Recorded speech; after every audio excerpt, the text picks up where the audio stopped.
worked really hard to put this event on. That's my sister Mary. Thank you for all the good job. This staff here has done a really great job to take care of us.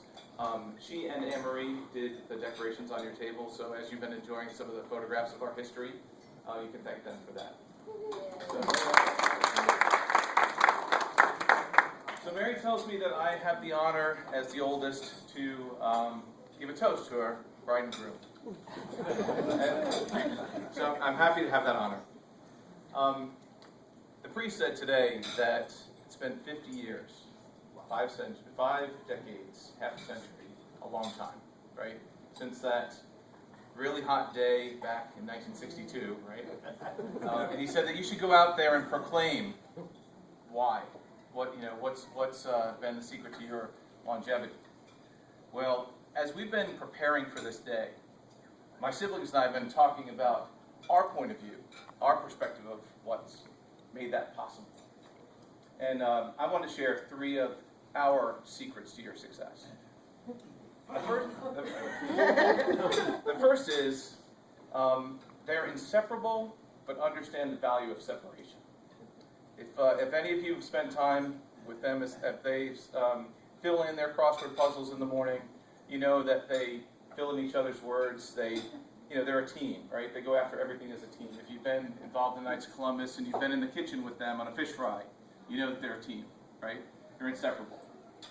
But they also support each other's passions. Mom in her sewing, Dad in his woodwork, whatever it is that they want to do, they are there to support each other, to take the time to do the things that they want to do themselves. So that's secret number 1. Secret number 2 is to argue in private and don't be afraid to show affection in public.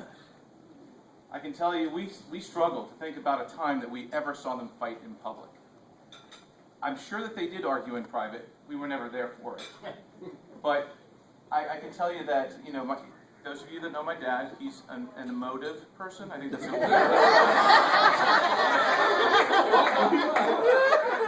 But I can tell you that he never directed that emotion in that way to my mom the whole time we were growing up. And we learned that affection was the sort of the way that you demonstrated your relationship to your spouse. He kissed my mom, his wife, every time he left for work. And when he came home, it was always, a big hug while his mom was cooking dinner and that pinch in the ghoul. And he wasn't afraid to do it. He wasn't afraid to do it in front of us, and we appreciate that. So that's rule number 2. Rule number 3, and probably the most important rule, is they've always had clarity and unity of their purpose, their mission in life.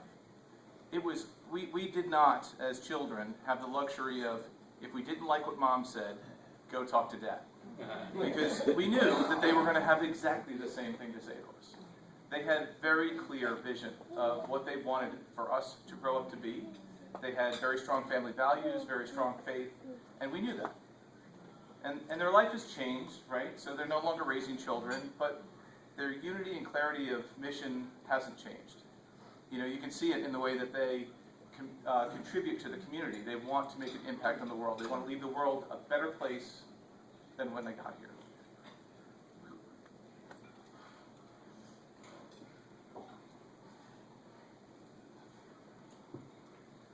So, here we are.